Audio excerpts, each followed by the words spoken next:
लड़का उस लड़की का भाई था जिसके साथ बाइक पे घूम रही थी वो लड़की, तो जैसे ही वो पकड़ाती है उसके होश क्यों उड़ जाती है। अगर कोई लड़का अपनी पत्नी को 60,000 का फोन देता है तो क्या वो अपनी पत्नी से 30 लाख रुपया दहेज मांगेगा? क्या अगर कोई लड़का दारू पीकर अपनी पत्नी को इस हालात में बोलता है, पकड़ता है, तो वो क्या इतना शब होके बात करेगा? देखिए, पुन्निया का मामला आपको सबको पता है। उस मियां बीवी पति पत्नी का मामला, जो पत्नी किसी और बाइक पे बैठकर किसी और लड़के के साथ जा रही होती है, पति रोक के बोलता है हमको पता था कि तुम्हारा कहीं ना कहीं अफेयर चल रहा है, हमको सालों से शक था, आज तुम रंगे हाथ पकड़ी गई। यह कहानी यहां से शुरू होती है। अब सनी ने आपको बताया क्या क्या हुआ, मगर देखिए जो आरोप लगे हैं वो आरोप लड़के की तरफ से लगाए गए कि इसका अफेयर चल रहा था। पत्नी पे बहुत गुस्सा होता है, फिर पत्नी लाइव आकर बोलती है कि पति मेरे से 30 लाख रुपया जाति शब्द लेकर हमको कहता था कि तुम नीच जाति से हो, और एक आरोप और लगाया कि दारू गांजा सब पीता है। अब हम एक एक करके दोनों पक्ष का बात और आप और हम मिलकर इसको समझदारी से समझने की कोशिश करेंगे। सबसे पहला बात, अगर कोई लड़का अपनी पत्नी और उसके घर वाले से 30 लाख रुपए मांगेगा, तो जब पत्नी उसकी किसी और के साथ बैठी हुई है बाइक पे, तो वो तस्वीर देखिए, उस तस्वीर में लड़की आईफोन लेकर है।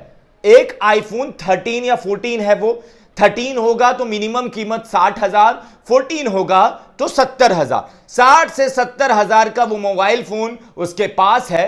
अगर कोई लड़का अपनी पत्नी को 60,000 का फोन देता है तो क्या वो अपनी पत्नी से 30 लाख रुपया दहेज मांगेगा? पहला सवाल अपने दिमाग में रखिए। दूसरा, क्या अगर कोई लड़का दारू पीकर अपनी पत्नी को इस हालात में बोलता है, पकड़ता है, तो वो क्या इतना शब होके बात करेगा? क्या बिना उसके ए भाषा में कोई भी गाली शब्द का इस्तेमाल नहीं हो रहा? तो क्या वो लड़का गांजा और दारू पीकर था? यह भी आपको फैसला करना है। क्यों?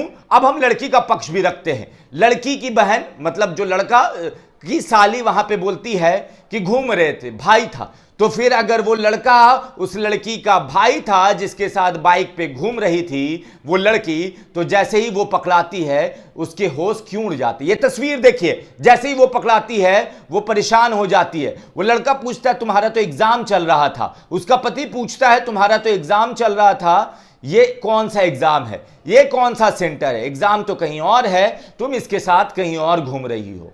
फिर वो लड़की एक बका सी जाती है, सिटपिटा सी जाती है, कुछ जवाब नहीं होता।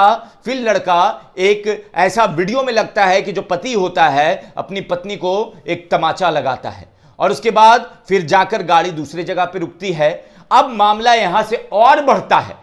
आजकल ज्योति मौर्य का जमाना है। ज्योति मौर्य, जिसके लिए उसके पति ने अपना कमाई किया, मजदूरी की, झाड़ू लगाया, चपरासी का नौकरी किया और अपनी बीवी को उस पोस्ट पे बैठा दिया कि वो सरकारी बाबू, आले दर्जा की सरकारी बाबू कहलाए, मगर उसकी पत्नी ने क्या किया वो वीडियो भी था। अब ये लड़की जब से पकड़ी गई है, ये लड़की का वीडियो जब से वायरल हो रहा है, उसने अपने पति पे बहुत आरोप लगाए हैं। पहला आरोप कि उसका पति 30 लाख रुपए दहेज मांगता है। दूसरा आरोप कि उसका पति उसको जाति सूचक शब्द का इस्तेमाल करके ताने देता है। और तीसरा आरोप कि उसको मारपीट करता है।